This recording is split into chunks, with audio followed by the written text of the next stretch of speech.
Get it done, get it right in the fields, let it out. Let's get it. Olá, gente.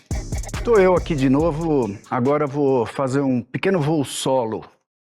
O voo solo é para falar para vocês um pouquinho sobre o mundo do M&A. Quem acompanhou aqui o CMO Summit possivelmente me viu sempre com essa camisetinha aqui, ó, da Pipeline Capital. A Pipeline Capital é uma empresa que faz M&A, faz compra, venda, fusão de empresas. E o que tem a ver uma empresa de M&A? O que está fazendo uma empresa de M&A aqui no evento de marketing? Eu vou mostrar para vocês o que tem a ver esses dois mundos e como eles cada vez mais vão ser um mundo só. Eu acho que já são um mundo só. A minha tese aqui, a apresentação que eu vou fazer para vocês, ela se chama AI Martech e como essa indústria nunca mais será a mesma. Eu acho que uma parte desse título vocês já estão percebendo o que está acontecendo. Quem é do mundo do marketing, da publicidade, já está acompanhando, né, como essa indústria está se transformando.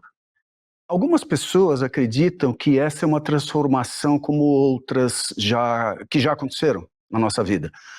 Eu estou aí nesse mercado há 50 anos, então eu já passei por várias transformações. Eu garanto, asseguro a você que não é a mesma coisa, porque só a inteligência artificial é exponencial, e a exponencialidade muda tudo em volume, em volumetria, né? Em quantas coisas estão mudando, muda tudo na diversidade das coisas, na variedade das coisas, e muda muito tudo, particularmente na velocidade das coisas, e em quanto tempo elas acontecem, né? Essas condições a gente nunca teve antes. Então, é verdade que é mais uma transformação, mas essa é única. Então, a tese aqui, que é a tese da Pipeline Capital, é que nós estamos passando nessa indústria por um The Clash, que é, digamos, quase que uma trombada, né, que vai andar com a gente para o resto da vida. A gente chama aí que é uma never-ending story, né, que não, never-ending é que não tem fim, né, que está juntando EdTech, MarTech, Commerce, FinTech, tudo isso num ecossistema único. A gente tinha, e alguns ainda têm, a visão de que essas são verticais de negócio, isso é verdadeiro, porém, que elas caminhavam meio assim como silos, né? Elas não são mais silos. A nova ordem é essa aqui, ó, que eu estou mostrando para vocês. Essa aqui é você está aí dentro, eu brinco ali em cima, né? Onde está o Wall-E? E em seguida eu digo ali, você, sua empresa e o futuro de vocês está aqui, e está mesmo. Não vou detalhar, essa apresentação depois o pessoal da TD vai colocar à disposição de vocês, e a gente na Pipeline tem ela à disposição de vocês a hora que vocês quiserem. E aqui eu vou guardar um pouco da conversa sobre esses detalhes para um papo que eu vou ter em seguida com meu sócio, o Alonso Racheves, que a gente vai detalhar um pouquinho mais os efeitos desse clash. Mas vamos lá, muito grosseiramente, vocês têm uma grande bola ali envolvendo tudo, que é a bola da inteligência artificial, porque não existe nada fora dessa bola, nunca mais. No centro da mandalinha ali, vocês têm uma expressão chamada Mark Commerce, Mark com K, né? Mark Commerce, tudo junto. Porque é assim que a gente entende que essas coisas são hoje, o marketing e o commerce, tudo caminhando muito que junto, né? Desse Mark Commerce para baixo, você tem áreas de infraestrutura. Desse Mark Commerce para cima, você tem áreas de serviço e de tecnologia como serviço. Então, dali para baixo, vocês veem ali Infratech, Cloud, BI, dados. São coisas de infraestrutura para que essa indústria ocorra. Sem essa infra, nada disso acontece. Não esqueçam que tem sempre a AI em volta disso tudo, né? Do Mark Commerce para cima, vocês têm ali branding, que é uma área e comunicação, o com ali é comunicação, branding e comunicação seguem sendo importantes, eles não deixam de ser importantes, mas você começa a ter a área de retail tech, retail media, andando muito perto de algo, gravitando muito perto dessa mandala e no centro da mandala, que é o Mark Commerce, né? Essas coisas todas, como eu disse, elas passaram a ser quase que uma coisa só. Depois vocês olham com mais detalhe a mandala, talvez cada um de vocês pudesse montar uma versão dessa mandala como se fosse um Lego pessoal para brincar. Poderia. O fato é, olhando como um todo, aquelas verticais isoladas como silos, elas não existem mais. Esse texto aqui da Price Waterhouse, ela diz o seguinte: as agências, de um modo geral, as agências de publicidade, estão cada vez mais se preparando para implementar tecnologia, engenharia, e entrar em áreas que agências de propaganda nunca entraram antes. Tecnologia, engenharia, olhar para o mundo do commerce, como eu acabei de dizer, a Pricewaterhouse fez esse estudo, cada vez mais as empresas da área de comunicação e marketing vão entrar nessas áreas de tecnologia que, como eu disse, não eram áreas que elas navegavam muito. Vou mostrar 2 ou 3 slides que vão dando... São manchetes de mídia, portanto, eu estou dizendo coisas que a mídia está, de alguma forma, confirmando, ou disse antes de mim, ou depois de mim, não importa, mas está lá registrado. Aqui vocês têm uma manchete que diz que da crescente relação entre TV conectada e Retail Media Networks. As empresas de varejo, as grandes marketplaces viraram lugares de mídia, né? Se transformaram em players de mídia, concorrendo com, sei lá, com o Google, por exemplo. Né? Então, essa é uma transformação importante, isso já é um declash, né? Uma empresa de varejo que vira uma empresa de mídia, e aí o que eu estou dizendo é que tudo isso agora vai ser ainda mais anabolizado com a TV, com o ingresso cada vez maior da TV conectada na vida da gente. Esse slide diz a mesma coisa, só que ele vai ainda um pouco mais dizendo que o movimento da TV conectada e da CTV, né, ele está cada vez mais crescendo, e se ele está cada vez mais crescendo, toda esta cadeia vai acabar crescendo junto, porque ele é o canal que faz o enabler disso tudo e junta tudo isso, porque a Connected TV ela está na sua TV, está no seu computador, está no seu celular, está em todo lugar. Né? E como ela vai crescer, ela vai trazer toda essa cadeia junto com ela. Esse é um dado, não sei se dá para vocês verem com clareza, mas lá em cima é o Brasil liderando a penetração de Connected TV diante de vários outros países do mundo. Então, se isso tudo que eu estou dizendo é verdadeiro, ele é particularmente verdadeiro num país como o nosso, que está cada vez mais implantando a TV conectada. Não fica muito claro isso para esta indústria de marketing, comunicação e mídia, como isso está acontecendo e como isso está acontecendo nessas dimensões. Então, esse é um slide, esse número não é... Eu não vejo ele por aí, né? E é uma das razões de eu trazer ele aqui para vocês, aqui no CMO Summit, para vocês olharem como esse fenômeno está acontecendo e está acontecendo nessas proporções. E aí vou falar muito rapidamente sobre... Se tudo isso é verdadeiro, se essas coisas estão se juntando, se o declash está acontecendo, tem um declash dentro do declash, é o declash of the clash. O que é isso? É quando a inteligência artificial anaboliza essas coisas todas e transforma definitivamente marketing, digital media e vendas numa coisa só.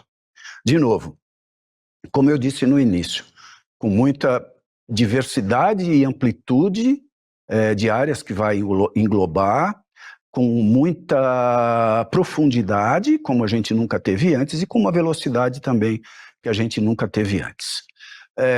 Vou listar aqui para vocês algumas coisas que vão acontecer. Parte delas impulsionadas pela AI e esse declash todo, né? Algumas delas vocês já estão vendo, né? Outras talvez não estejam tão claras, mas elas vão acontecer. É tudo uma questão de tempo. Mas então vamos lá. Automação de tarefas e aceleração de produção de ativos ao máximo, né? Vai acontecer. Já está acontecendo. Então, essa coisa de você ter esses peças de publicidade que possam ser multiplicadas em muitos volumes, adaptadas cada uma para uma determinada plataforma, para um determinado público, numa velocidade muito grande, isso já está acontecendo. Você já vê plataformas, já tem algumas plataformas que fazem isso, né? Essa multiplicação de peças acelerando e otimizando muito a precisão de para quem elas chegam, né? Você já está vendo isso acontecer. Então essa já é uma transformação aparente. Eu espero que você esteja vendo isso, porque está acontecendo em todo lugar. Conhecimento do cliente a fundo. O que faz a AI? Ela lida com dados de uma forma e com um volume que a gente nunca pôde. A gente sempre teve, nos últimos 10 anos, acesso a muitos dados. O que ocorre com esse volume de dados, o tal do Big Data? Né? Qual é o problema do Big Data? Ele não é facilmente administrável, porque ele é tão big que o data fica meio perdido. Você não sabe muito bem como lidar. Mesmo com a digitalização do Big Data, mesmo colocando o Big Data na nuvem, mesmo a nuvem sendo, como ela vinha sendo, acessável, e você conseguindo montar clusters na nuvem, tudo isso foi acontecendo e foi aumentando a precisão e a possibilidade de você usar o Big Data. Só que quando a gente enfia AI nisso, aí muda tudo. Para melhor. Né? Então você tem uma capacidade de conhecimento de quem sou eu, de quem é o peer, como você nunca teve até então. Então esse é um dos impactos da AI no Marcommerce, né? Indo lá para o item 3, marketing e conteúdo hiperpersonalizados, é a mesma coisa. Né? Então eu vou receber um tipo de conteúdo, um tipo de oferta que é diferente do que uma outra pessoa qualquer, ou vocês que estão me assistindo aí vão receber outra coisa, cada vez mais rápido e cada vez com maior precisão. Aquela história do teste AB, vocês sabem, teste AB, né? Você põe uma campanha no ar, testa A, testa B, testa C, testa D, e vai vendo a melhor. Depois de um tempo você descobre aquela que performa melhor, aposta naquela, e o teste resulta numa maior precisão. Quando você chega na peça ou na campanha que está performando melhor, você aposta naquela, investe, passa a investir o teu dinheiro de mídia, o teu investimento de mídia naquela campanha ou naquela peça, e aquilo vai performando muito melhor. Ok, isso é o teste AB. Vai acabar o teste AB desse jeito. Porque o algoritmo, ele já é um teste AB, ele já traz o teste AB embutido, ele já sabe quem é você. Então, ele não precisa mais de testar nada, ele já sabe que você é você, ele já sabe o seu consumo, já sabe o que você faz, e ele não precisa de teste AB, ele já tem a performance embutida dentro dele. Então, é isso que eu trago ali, que as recomendações vão ser muito mais precisas. Melhor segmentação é prima dessa mesma história, quer dizer, eu vou segmentar de uma forma muito mais precisa todas as campanhas e todas as peças. Seguindo aqui na listagem, quando eu acabei de falar dos dados, né, de Big Data, neste mundo que eu estou descrevendo aqui, dentro daquela bola, daquela mandala que vocês viram no início, onde dados estão ali o tempo inteiro, girando e gravitando, né? Se eu pudesse fazer daquela bola tridimensional, o satélite daquela bola seriam os dados, né? Eles estariam gravitando em torno de tudo isso. Eles vão ficar dados de alto desempenho. De novo, já tínhamos antes? Sim. Agora a gente vai ter ainda mais e com maior velocidade. Análises preditivas, essa palavra predição, que até bem pouco tempo atrás era uma palavra meio proibida, era como uma bola de cristal, e em bola de cristal a gente não acha que pode ser, mas pode não ser, né? Porque é uma coisa que adivinha o que vem. Tudo que adivinha o que vem, a gente tem um pouco de pé atrás, né? Como é que se pode determinar o futuro, né? É difícil determinar o futuro. Cada vez vai ser mais fácil determinar o futuro e cada vez mais possível ser preditivo. Como é que funciona a inteligência artificial com relação a comportamento de nós como consumidores, para simplificar bem essa lógica da predição. Eu tenho um determinado padrão de consumo, eu, Peer, né? Tenho um determinado padrão de consumo, você também. Todos nós temos. Ele muda ao longo da vida? Claro que sim. Ele muda de uma semana para outra? Sim, pode mudar. Meus hábitos alimentares, minha vida, minha forma de encarar a realidade em torno de mim, etc., vai mudando? Vai mudando. Mas tudo isso é hoje acompanhável pela tal da AI, né? Então, na medida em que eu vou tendo um determinado comportamento e ele se torna um standard, é possível dizer qual vai ser o meu próximo passo. Isso o algoritmo faz, com muita precisão. Então, ele vai fazer cada vez mais. Então, o que eu digo ali é que as análises preditivas vão ser cada vez mais possíveis. Aí tem uma frase ali, de acordo com o estudo da McKinsey, empresas que utilizam análises predizíveis, né, ou predição, têm 2 vezes mais chances de estarem no quartil superior do desempenho financeiro da sua indústria. Ou seja, aquela que souber usar melhor isso, melhor vai performar. Por fim, melhoria das experiências do cliente também é óbvio.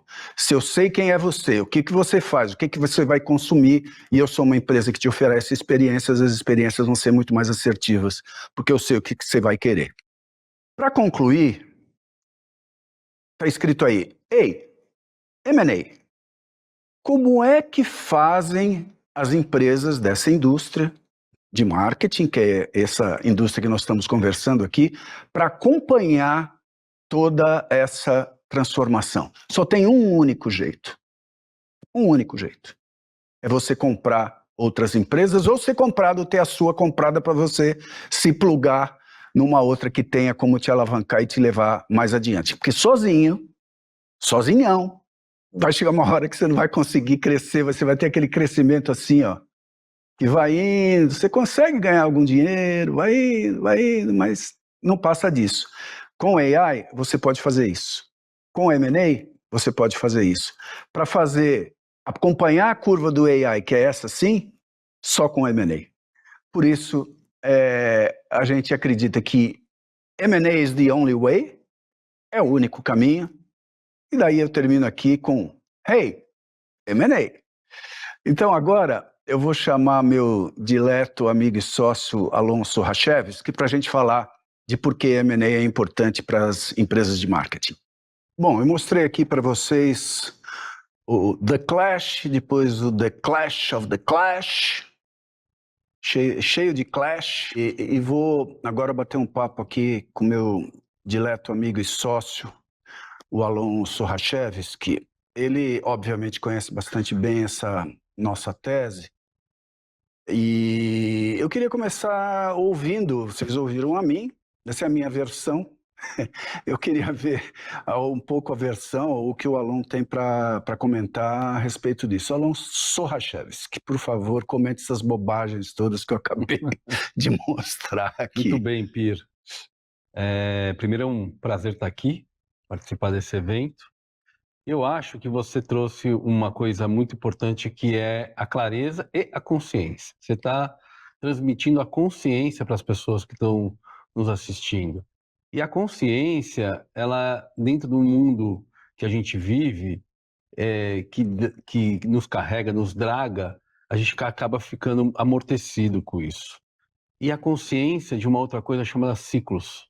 Você trouxe aqui que os ciclos estão muito mais rápidos, muito exponenciais, e que isso fica muito difícil das empresas conseguirem correr atrás dessa velocidade, desse pace que o mundo está hoje, né? Então, hoje é uma corrida contra o tempo. E só tem um jeito das pessoas conseguirem melhorar a sua oferta ou terem uma oferta nova de serviços, que é o M&A. Então, além disso, você disse brilhantemente, tem uma outra questão, que é o ciclo para o empreendedor da sua própria empresa. Onde que ele está nesse ecossistema, nesse momento que está em tempo inteiro em movimento. Então, posto isso, ele tem que entender que ou ele começa a comprar para estar on track aí no mercado, ou ele tem a consciência que ele precisa vender. Verdade. Em breve ele vai estar depreciado. Então, eu acho que você colocou muito bem isso. Eu complemento você falando sobre os ciclos. Uhum. Se nós, como nascemos, a gente tem uma única certeza que nós, seres humanos, vamos morrer, aliás, qualquer animal, por que não as empresas?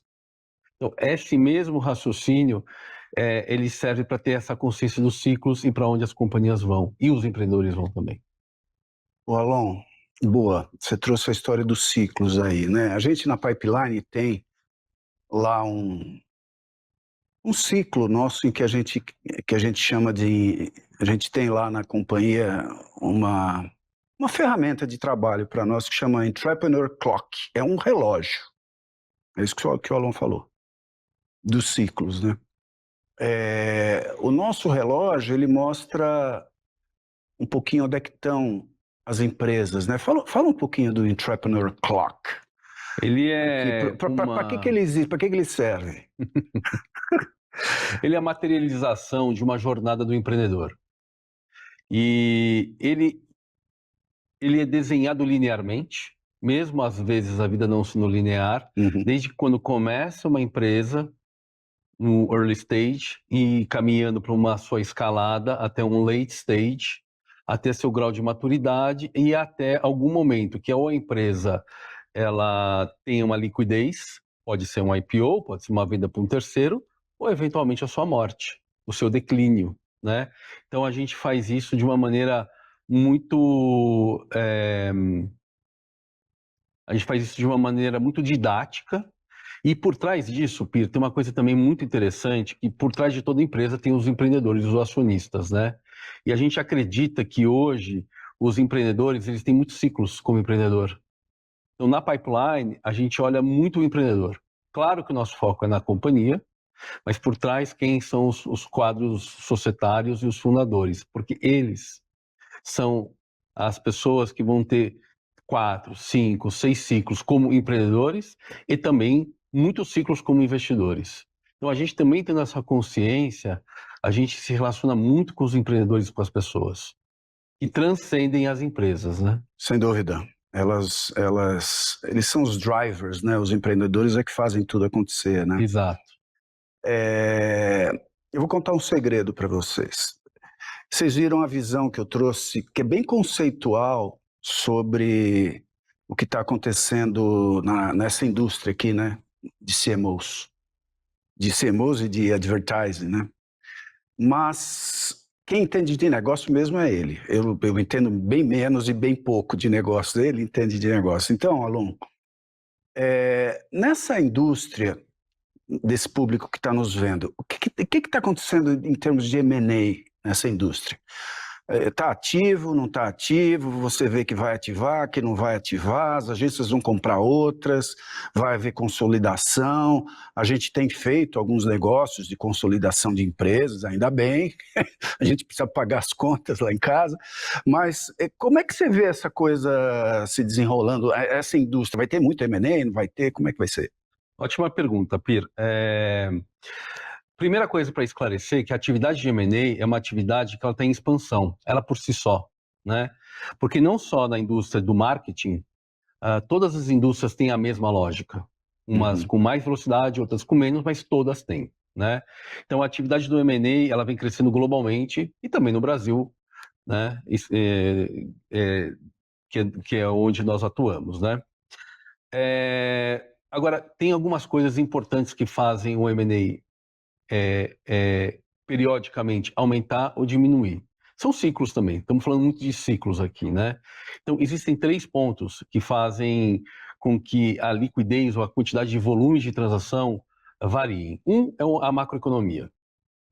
O segundo é a indústria que você está inserido. E terceiro, evidentemente, a sua companhia. Se existe uma confluência positiva dessas 3, digamos assim, pilares, você vai ter um aumento significativo da liquidez e do volume de M&A. Agora, se também não adianta a macroeconomia não estar bom, né? Ou seja, ela, por exemplo, você tem uma alta de taxa de juros que tem um efeito em cascata, principalmente no M&A, né? Principalmente as taxas, elas aumentam as taxas de dívida, que é uma outra coisa que é a forma que dá a capitalização também para o M&A, né? E isso faz com que você tenha um passo mais lento. Quando a macroeconomia melhora, são vários indicadores, né? Taxa de desemprego, redução de taxa de juros, entre outras, e a indústria começa a se retomar. Você comentou aqui antes sobre AI, inteligência artificial, entre outras. Você começa a ver de novo uma pujança do M&A, né? Então, hoje, especialmente, respondendo 2024 indo para 2025, a gente percebe que os indicadores macroeconômicos globais pós-pandemia, onde a gente teve um aumento de taxa de juros para conter a inflação, em cada país começa a ter a sua redução, né? Então, a gente já começa a sentir um bom humor do mercado, um aumento do volume dos M&As, comparado com no final de 2022 e 2023, que foi talvez o pior ano, se eu não me engano, e aqui é a volta do mercado. Então, agora a gente está voltando bem. A gente teve, em especial no Brasil, que é um outro termômetro, que foram os IPOs, que a gente teve recordes de aberturas de capitais e follow-ons, assim por diante. Já tem aí um cenário para os próximos 2 anos de uma retomada, né? Então, a gente, o mundo econômico, ele vive em ciclos de alto e baixo, né, o tempo inteiro. A gente estava numa baixa e agora a gente está numa parábola ascendente. Boa. O Alonso, sem revelar nomes, porque a gente trabalha com sigilo, mas lá na nossa empresa a gente tem tido uma procura, empresas que não são exatamente de publicidade, marketing, em busca de empresas de publicidade e marketing para comprar essas empresas. Empresas de tecnologia fazendo isso, consultorias fazendo isso, empresas de todos os tipos olhando para essa indústria, que é a indústria que a gente está conversando aqui. Você acha que isso vai continuar acontecendo? A gente torce para que sim, porque a gente atua bem nessa área, mas você acha que isso vai sim continuar acontecendo? E por que tecnologia fica olhando para marketing, fica sendo seduzida por marketing? O que está acontecendo? Pir, o marketing, enquanto existe o ser humano, enquanto ele falar e se comunicar, vai existir. Bom, pronto. Né? Então, vamos partir desse princípio. O marketing, ele também tem crescido, o mercado dele. Não só a publicidade, que a gente vê um crescimento, mesmo marginal, ano a ano, na publicidade, no resto do marketing tem crescido muito. Você deu exemplos muito bons aqui na sua palestra sobre o que as ferramentas estão evoluindo, como elas estão sendo mais certeiras, mais personalizadas, e isso é exponencial, como você também colocou, né? Então, todo mundo quer fazer 2 coisas. Todo mundo quer vender mais, né? E aumentar a sua margem. São 2 coisas, são 2 indicadores que criam a sustentabilidade dos negócios, né? E o marketing é o grande responsável sobre vender mais. Não necessariamente sobre margens, mas sobre vender mais, ele é um grande responsável. Então, posto isso, essa indústria, ela é longeva. Eu diria até que dificilmente ela vai morrer, como já vimos outras indústrias, né? E como a gente começa a colocar a tecnologia, lembrando que a internet comercial, olha que coisa curiosa, só tem 30 anos. Incrível. Olha quanta coisa aconteceu em 30 anos, né? Tem outras coisas que estão impulsionando, desde o open source, código livre, agora vem a inteligência artificial, a gente está vivendo um mundo exponencial. Então, tudo que a gente está colocando aqui nas ações de marketing, as big techs, que são as grandes companhias, não só em tecnologia, mas globais, né? A gente começa a ver que elas tomaram o protagonismo nos últimos anos globais aí das companhias, inclusive rivalizando com as petrolíferas, que são uma das grandes também, e isso é só o começo. Então, é natural que o mercado de tecnologia veja o marketing como um grande pilar, né? Vendas. Uma empresa de tecnologia, ela vai olhar com atenção esse pilar. A gente pode olhar, por exemplo, o Google, a gente pode falar o Meta, a própria Apple, eu estou falando das Big Fives, né, do mercado, e teremos outras aí, né, vindo, uma nova geração, Salesforce, que vem para o outro lado, ou as próprias de consulting, que não são detentoras de tecnologia, mas são implementadoras de tecnologia, como a Accenture, ou as Big Fours, ou outras de tecnologia nativas, como a Globant, Sim. ou como outras que tem por aí, as indianas, a Tata Consulting, e assim tem muitos exemplos, Pir, muitos exemplos. Esse mercado aqui, na próxima década, eu diria, vai ser irreconhecível. Também acho, Lon. Acho exatamente isso. Para a gente concluir, que a gente está caminhando aqui para o final do nosso tempo, então, você vê isso acontecendo também para segredar aqui ao público, não é segredo porque é público, mas para comentar, a gente atua bastante na área de e-commerce também, né? Temos feito ao longo da história vários negócios nessa área de e-commerce, né? Então, você vê a mesma coisa? Quer dizer, vai também, a gente falou, tecnologia se juntando com Martech, Martech se juntando com tecnologia cada vez mais, as consultorias aqui no meio, uma coisa juntando com a outra, que é a história do The Clash, né? E aí tenho o e-commerce aí nesse bolo, né? Você também acha que isso vai acontecer nessa área? Certamente, Pir. Não dá, na minha opinião, para diferenciar marketing e comércio, de uma maneira geral. E não é o comércio eletrônico ou não eletrônico. Isso também a gente não consegue enxergar. Não, mas você está falando que como é que você vê uma pessoa comprando no shopping center e comprando online? Sim, sem dúvida. Mas as lógicas são diferentes, né? Então, quando eu faço marketing, qualquer disciplina do marketing, eu já tenho que pensar na venda, né? Quando você olha a jornada, ela não é mais linear, né? Enquanto você está gerando awareness, você já está gerando vendas ao mesmo tempo. E como eu faço vendas, né? Tem aquela expressão do Zero Moment of Truth do Google, que é isso. Eu fui impactado, eu quero entender, eu pesquiso e compro. Ou eu estou impactado numa gôndola, eu pesquiso quem é a empresa. Ou não importa como você está sendo impactado, as pessoas estão comprando imediatamente. Então, o comércio, ele é um comportamento quase que como um comportamento reativo ou ativo, né? Mas principalmente reativo do marketing, né? Então, e aí a gente começa a olhar os indicadores da indústria, do varejo, que muitas pessoas gostam de olhar para o número, ainda a presença do online, ela é tímida. Então, isso mostra a capacidade do mercado no crescimento do comércio, né? A gente concorda, ele e eu, com tudo isso, não é bem, né? Então tá, Alon, obrigado. E nós dois, aliás, agradecemos você que está aí, agradecemos aqui a organização do CMO Summit, de ter nos dado essa oportunidade de conversar com vocês sobre M&A, que M&A is the only way. Então, obrigado. Até mais.